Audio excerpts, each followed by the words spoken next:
మహాగణాధిపతయే నమః. ఓం గురుభ్యో నమః. ఓం శ్రీమాత్రే నమః. ప్రతి మనిషి కూడా తను ఎదగాలి అంటే ఫస్ట్ వాళ్ళ యొక్క లగ్నం స్ట్రెంగ్త్ అవ్వాలి. లగ్నం ఎంత స్ట్రాంగ్గా ఉంటే వాళ్ళు అనుకున్న సంకల్పం నెరవేరుతుంది. అయితే మనకి పరాశర మహర్షి చెప్పినటువంటి ఒక సూత్రం పరంగా సర్వే త్రికోణనేతారో గ్రహాః శుభఫలప్రదాః అనేటువంటి ఏదైతే శ్లోకం ఉంటుందో ఆ శ్లోకానికి తగ్గట్టుగా ప్రతి లగ్నం వాళ్ళు సంకల్పం నెరవేరాలి అంటే అసలు ఏం చేసుకోవాలి అనేటువంటి విషయం ఇప్పుడు మనం ఒక్కొక్క లగ్న రీత్యా మనం తెలుసుకుందాం. మీనలగ్నము, మీనరాశి. మీనం వారికి కనుక చూసుకున్నట్లయితే గుర్తుపెట్టుకోండి, మీనలగ్నానికి అధిపతి గురువు అవుతాడు. మీనలగ్నంలో ఉన్న గొప్ప స్ట్రెంగ్త్ ఏమిటంటే అన్వేషణ. అసలు నేను ఎందుకు పుట్టాను, ఏం చేద్దామనుకొని ఈ జన్మెత్తాను, అసలు భగవంతుడు అంటే ఏమిటి, నేనేం చేయబోతున్నాను అనే ఒక క్లారిటీ ఎక్కువగా పెంచుకుంటారు. సేవా స్వభావం ఎక్కువగా ఉంటుంది. ఎవరికైనా సరే సేవ చేయాలనే భావన ఎక్కువగా ఉంటుంది. ఎవరికైనా నేను హెల్ప్ చేయాలి, అది గురువు బాగున్నంతసేపు. గురువు పాడైతే మళ్ళీ అవేమి ఉండవండి, గుర్తుపెట్టుకోండి. బట్ 99% ఆఫ్ కేసెస్ ఇట్లాగే ఉంటారు. అన్వేషణ, సేవ, ఆధ్యాత్మికత అండ్ విదేశాల్లో జీవించడము, ఇవి లక్షణాలు అధికంగా ఉంటాయి. బట్ మీ యొక్క లగ్నం ఎంత స్ట్రాంగ్గా ఉంటే అన్ని అద్భుతాలు చేస్తారు. అయితే మీనలగ్నంలో జన్మించిన వారికి 99% ఆఫ్ కేసెస్ ఇది ఆఖరి జన్మ అవుతుంది సర్వసాధారణంగా. అయితే ఈ లగ్నం స్ట్రాంగ్ అవ్వాలంటే ఏం చేయాలి? ఫస్ట్ ఆఫ్ ఆల్ మెడిటేషన్ చేస్తూ ఉండాలి. రెండవది సుబ్రహ్మణ్యేశ్వర స్వామి ఆరాధన చేయాలి. చంద్ర, కుజ, గురు ఈ 3 గ్రహాల దగ్గర దీపారాధన చేస్తుండాలి. బట్ మీ యొక్క లగ్నాధిపతి గురువు ఎప్పుడు పాడవుతాడు, ఏ సందర్భాల్లో పాడవుతాడు అంటే నీచపడ్డం. అంటే ఈ గురువు వెళ్ళి మకరంలో ఉండడం. మకరంలో ఒకవేళ అక్కడ మళ్ళీ శని కూడా కలిసినాడు అనుకోండి, నీచభంగ రాజయోగం ఇస్తుంది అది. అలా కాదండి, అక్కడ గురువు నీచబడి మళ్ళీ ఇంకో రాహుతో కూడా కలిసి ఉన్నాడు అన్నప్పుడు అది గురుచండాల యోగం అవుతుంది. అలాంటి సందర్భాల్లో మీకు ఏంటంటే కొంచెం ఈ హెల్త్ మీద చూపిస్తూ ఉంటుంది. కాబట్టి ఏంటి, మీకు ఎటువంటి హెల్త్ ఇష్యూస్ రాకుండా ఉండాలన్నా, మీరు మెంటల్లీ, ఫిజికల్లీ అన్ని విధాలా స్ట్రాంగ్గా ఉండాలంటే మీరు చేయవలసింది ఏమిటంటే meditation is the best remedy. అదేవిధంగా రాజరాజేశ్వరి అమ్మవారి యొక్క ఆరాధన, నవగ్రహాలు ఇందాక నేను చెప్పినట్టుగా కుజ, చంద్ర, గురుగ్రహాల దగ్గర దీపారాధన చేస్తూ, మీకు చూడండి క్షేత్రాలు ఉంటాయి. సుబ్రహ్మణ్యేశ్వర స్వామి క్షేత్రాలకు వెళ్ళడము, మనకి ఇవి ఎవ్రీ ఇయర్ పుష్కరాలు వస్తూ ఉంటాయి. పుష్కరాల దగ్గరికి వెళ్ళడం. అయితే పుష్కరాల దగ్గరికి రెగ్యులర్గా ఎవరు వెళ్ళాలంటే చంద్రుడు బాగుంటే వెళ్ళాలి. చంద్రుడు బాగోపోతే కూడా వెళ్ళకూడదని కాదు, కానీ చంద్రుడు కనుక పాడైనప్పుడు పుష్కరాలకి, వాటర్ ప్లేసెస్కి వెళ్ళినప్పుడు కొంచెం జాగ్రత్త పడాలి.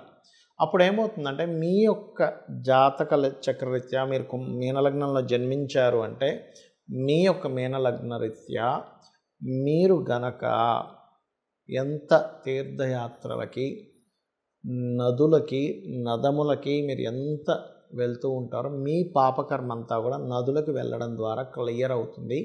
ఎప్పుడైతే పాపకర్మ దగ్ధం అవుతుందో మీరు అనుకున్నట్టుగా సాధించగలుగుతారు. మీ డిజైర్స్ అనేవి నెరవేరుతాయి. ఎందుకంటే సర్వే త్రికోణనేతారో అనే ఫార్ములా పరంగా లగ్నానికి శుభత్వాన్ని ఇవ్వాలంటే మిగతా కోణాధిపతులే ఇస్తారు.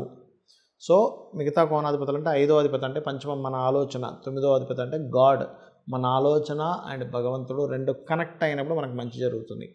ఆ రకంగా మీరు ఒకవేళ మీ లగ్నాధిపతి పాడయ్యాడు శని రాహుల ద్వారా, అప్పుడు గోవులకి బెల్లము 4 ఉండలుగా బెల్లాన్ని తయారు చేసి తినిపిస్తూ ఉండండి. లేదంటే ఏమీ పాడవలేదు కానీ నేను స్ట్రెంత్ పెంచుకోవాలనుకుంటున్నాను, ఇందాక నేను చెప్పినట్టుగా ఓం శ్రీమాత్రే నమః, ఓం సుబ్రహ్మణ్యేశ్వర స్వామి నమః అనేటువంటి నామస్మరణ చేయండి. అన్ని విధాలా మీకు బాగుంటుంది.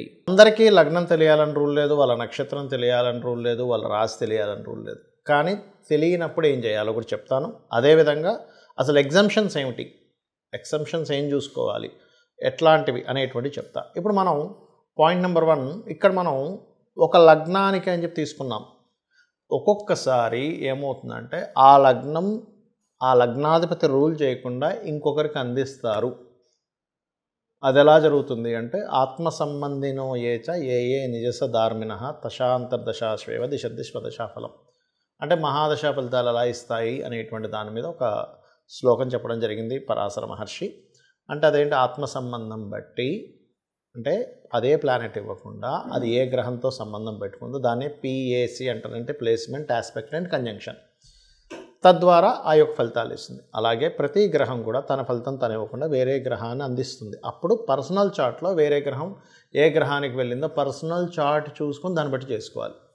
అది ఇన్‌డెప్త్‌గా వెళ్ళేటువంటి విషయం. బట్ నేను స్టార్టింగ్‌లో ఏదో చెప్పానో అది ఖచ్చితంగా అది కూడా పనిచేస్తుంది, పనిచేయదని కాదు. ఇక రెండో విషయం ఏంటంటే, ఏమంటే నాకు నక్షత్రము, గ్రహము అంటే లగ్నము, రాశి ఏమీ తెలీదు. అప్పుడు నేనేం చేయాలో అంటే ఒకటే చెప్తాను మీకు. నిత్యము సూర్య నమస్కారం చేయండి. మీ లగ్నం 100% స్ట్రాంగ్ అవుతుంది.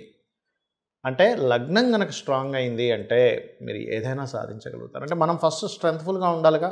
మానసికంగా, శారీరకంగా మనం స్ట్రాంగ్‌గా ఉంటే ఏదైనా సరే సాధించగలం.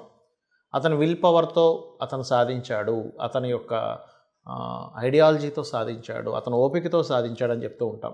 అలా ఒక్కొక్క లగ్నానికి ఒక స్పెసిఫిక్‌గా ఉంటుంది. అవన్నీ ఇచ్చేది సూర్యభగవానుడు. ఎందుకు అంటే సూర్య నమస్కారాలు చేసుకుంటేనే ఇవన్నీ ఎందుకు వస్తాయంటే సూర్యుడి లోపలే అందరూ ఉన్నారు. బ్రహ్మ, విష్ణు, రుద్రులు, అమ్మవారు. చూడండి మనకి లలిత సహస్రనామాల్లో భానుమండల మధ్యస్థ భైరవి భగమాలిని అని చెప్పడం జరిగింది.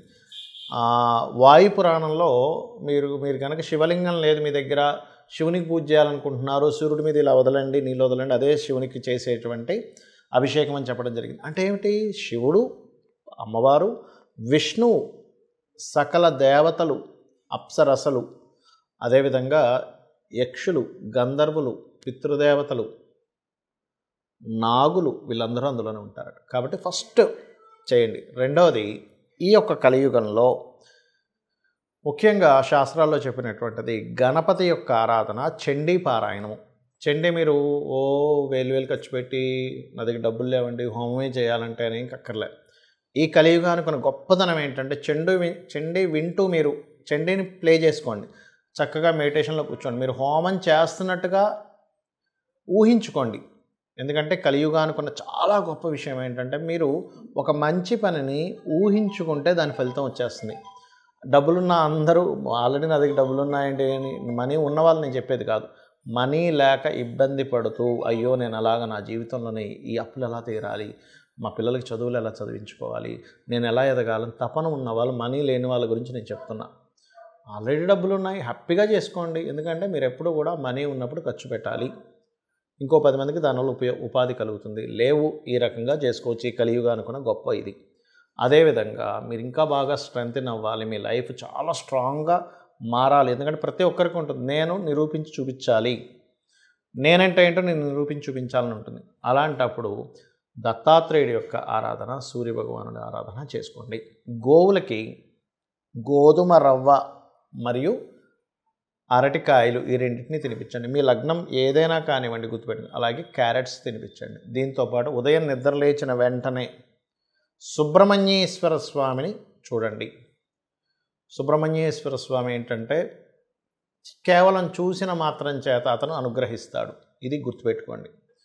అలాగే మరొక విషయం ఏంటంటే ఇక్కడ మీకు ఇందులో చాలామందికి చాలా సందేహాలు వస్తుంటాయి. ఏమండి మరి నాకు ఇప్పుడు ఏలినాటి శని నడుస్తుంది, అర్ధాష్టమి శని నడుస్తుంది, అష్టమి శని నడుస్తుంది, ఇప్పుడు కూడా ఇది అప్లై అవుతుందా? ఖచ్చితంగా అవుతుంది. అయితే ఎప్పుడైనా గుర్తుపెట్టుకోండి, ఏలినాటి శని, అర్ధాష్టమి శని, అష్టమి శని నడిచేటప్పుడు చాలా సింపుల్ టెక్నిక్. రెగ్యులర్గా ఆంజనేయ స్వామి ఆలయం కానీ, సుబ్రహ్మణ్యేశ్వర స్వామి ఆలయం కానీ, గణపతి ఆలయం కానీ, నరసింహస్వామి ఆలయం కానీ, లేదా అమ్మవారి ఆలయం కానీ, లేదా శివుని ఆలయంలోకైనా రెగ్యులర్గా వెళ్తుంటే ఆ దోషమే పనిచేయదు పెద్దగా. అంటే శని అనుగ్రహిస్తాడు అక్కడ. ఎందుకంటే మీరు చూడండి, మనకి వెంకటేశ్వర స్వామి దగ్గర అందరూ సకల దేవతలు వచ్చి వాళ్ళు నమస్కరిస్తుంటారు అంటుంటాం. మరి మనం కూడా వెళ్ళి అక్కడ నమస్కరిస్తున్నాం అనుకోండి, అప్పుడు ఆ దోషం అనేటువంటిది పడకుండా మనకు ఆ కర్మ ఆ యొక్క భక్తి మార్గంలో ఉండడం ద్వారా దగ్ధం అవుతుంది. ఇక మరొక విషయం ఏంటంటే ఇక్కడ నెగటివ్ అస్సలు ఇంక మైండ్లో పెట్టుకోకండి. అందరూ చేసే పెద్ద మిస్టేక్ ఏంటంటే నాకు ఈ మహాదశ నడుస్తుంది, కలిసి రావట్లేదు అనుకుంటూ ఉంటారు. ఏలినాటి శని నడుస్తుంది అందుకే కలిసి రావట్లేదు, లేకపోతే నాకు పలానా సర్పదోషం ఉంది అందుకే కలిసి రావట్లేదు. ఇది మర్చిపోండి. నా జన్మ జాతకంలో ఈ ప్లానెట్ స్ట్రాంగ్గా ఉంది, నా దగ్గర ఈ స్కిల్ ఉంది, నా దగ్గర ఇంత ఓపిక ఉంది, ఇంత టాలెంట్ ఉంది, ఇంత క్రియేటివిటీ ఉంది, దాన్ని బాగా తలుచుకోండి. బికాజ్ ఆఫ్ మన సబ్కాన్షియస్ మైండ్ ఏదైతే ఉందో, మనం ఏదైతే మనలో ఒక శక్తి దాగిందో దాన్ని తలుచుకోవడం ద్వారా అక్కడి నుంచే మీకు అద్భుతాలు జరుగుతాయి. కాబట్టి నిత్యము లలిత చదువుతూ నేను చెప్పినవి చేయండి. ఖచ్చితంగా మీరు అనుకున్నటువంటి స్టేజ్కి మీరు చేరుకోగలుగుతారు. శ్రీమాత్రే నమః.